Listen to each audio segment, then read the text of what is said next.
प्यारे बच्चों, ICSE council के स्टैंडर्ड 9 और 10 के सिलेबस पर आधारित पुस्तक साहित्य सागर के पद्य भाग में एक कविता है साखी, जो कबीर दास द्वारा रचित है। मैं उस कविता को अपने प्रयास के द्वारा तुम सबों को समझाने का प्रयत्न की हूँ, ताकि बोर्ड एग्जाम में तुम अच्छे से अच्छे अंक प्राप्त कर सको। यह मेरा भरपूर प्रयास है। पहली पंक्ति में लिखा है, गुरु गोविंद दो खड़े काको लागू पाए, बलिहारी गुरु आपने जिन गोविंद दियो बताए। इन पंक्तियों में है गुरु गोविंद दो खड़े। गुरु मतलब गुरु और गोविंद बोलते हैं भगवान को, कि गुरु और भगवान दोनों खड़े हैं। दो मतलब दोनों खड़े हैं। का के लागू पाए, तो किसको पैर लगिएगा, यानी किसको पैर छूकर प्रणाम कीजिएगा। बलिहारी गुरु आपने, आपकी बलिहारी है गुरु, आपकी महानता है।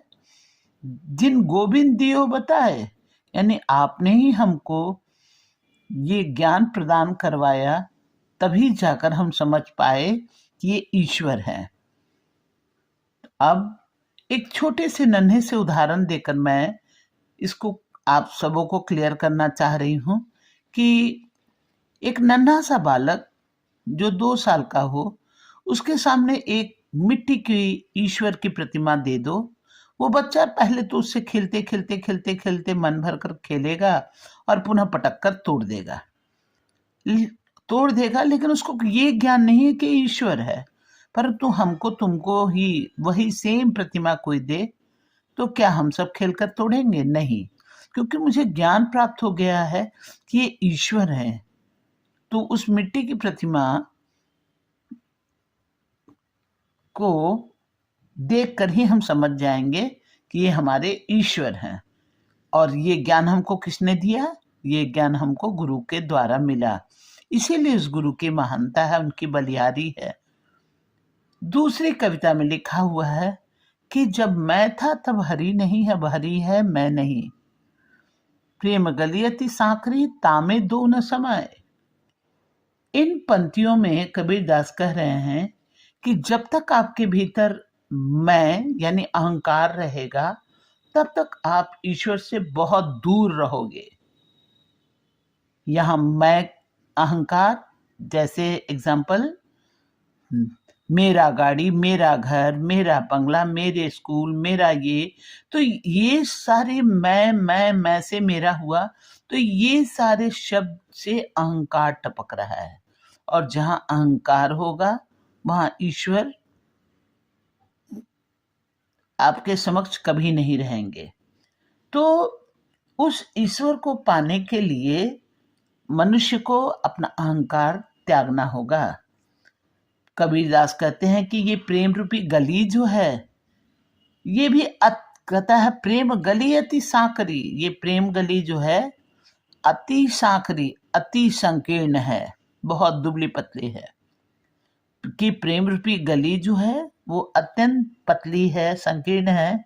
तामे दो न समाये, उसमें दोनों चीज एक साथ नहीं रह सकते हैं। अब दोनों चीज का मतलब कि उसमें ईश्वर और अहंकार दोनों एक साथ नहीं समा सकते हैं, दोनों अलग अलग हैं।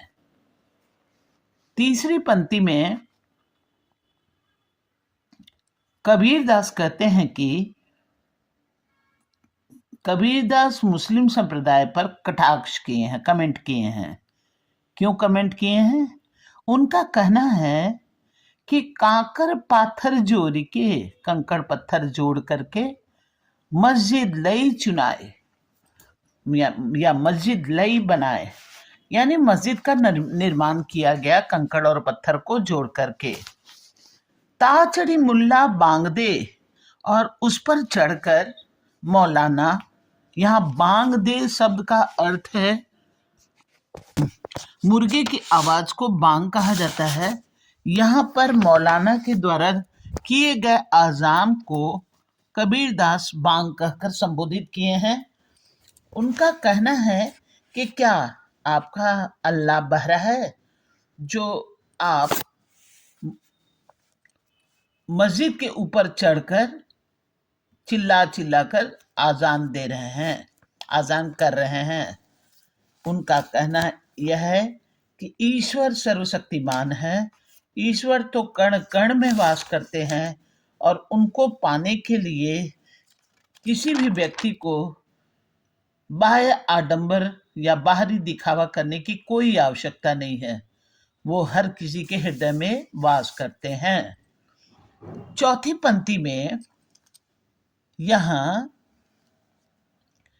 कबीरदास हिंदू संप्रदाय के लोगों पर भी कटाक्ष किए हैं।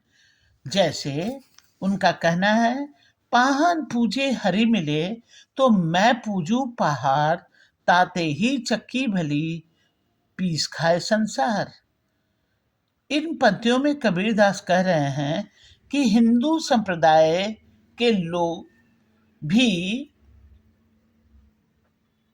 हिंदू संप्रदाय पर भी उन्होंने कटाक्ष किया है और उनके मान्यता है कि हिंदू स्त्रियां तुलसी पेड़ के नीचे काले पत्थर रखकर उनकी पूजा करती है और उनको मन से शालिग्राम भगवान मानती है।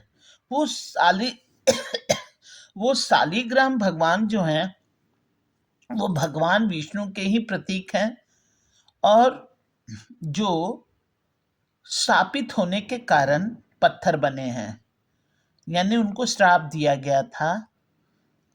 किससे? माँ तुलसी जो है पिछले जन्म में बिंदा थी और वो उसी में इनको श्राप दी थी कि जाओ पत्थर के बन जाओ। तो उसको सारी स्त्रियां भगवान का रूप मानती हैं और उसे ही पूजा करती हैं। अब कबीरदास का कहना है कि यदि पत्थर की पूजा करने से ईश्वर की प्राप्ति हो सकती है तो मैं तो पहाड़ पूजने के लिए तैयार हूं।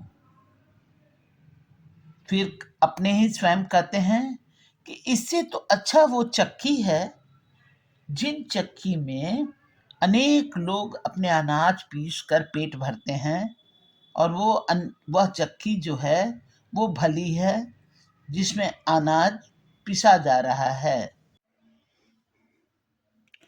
अंतिम पंक्ति में कबीरदास कहते हैं कि सात समद के मसी करो, लेखनी सब बन राय, सब धरती कागज करो, हरि गुण लिखा न जाए। इन पंक्तियों में ऊपर नीचे पुस्तक में लिखा है, परंतु मैं जैसे पढ़ रही हूँ उसी तरह से आपको व्याख्यान भी आएगा। सात समद के मसी करो, यानी सात समुद्र के जल को स्याही मान लिया जाए।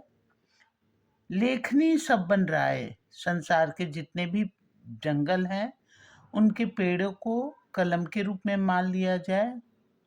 और सब धरती कागज करो, और सभी धरती को कागज के रूप में मान लिया जाए। तब भी गुरु गुण लिखा न जाए, तब भी या ईश्वर को लिखा रहेगा कि या तो गुरु के गुण को लिखा ना जाए या ईश्वर के गुण को लिखना संभव नहीं है। यानी उस प्रभु को, उस ईश्वर के गुणों को लिखना अत्यंत कठिन है। तो इस तरह ये पंक्ति है कि सात समद के मसी करो, लेखनी सब बन रहा है, सब धरती कागज करो, हरि गुण लिखा न जाए। यानी सात समुद्र के जल को स्याही मान लिया जाए, सारे संसार के पेड़ को लेखनी अर्थात कलम बना दिया जाए, सारे धरती को कागज के रूप में मान लिया जाए, तब भी उस ईश्वर के गुणों का वर्णन करना असंभव है, क्योंकि हमारे ईश्वर वर्णनातीत हैं, गुणातीत हैं। वो ईश्वर जो हैं सारे संसार के पालनहार हैं। उनके गुणों का वर्णन करना हम मनुष्य के लिए असंभव है।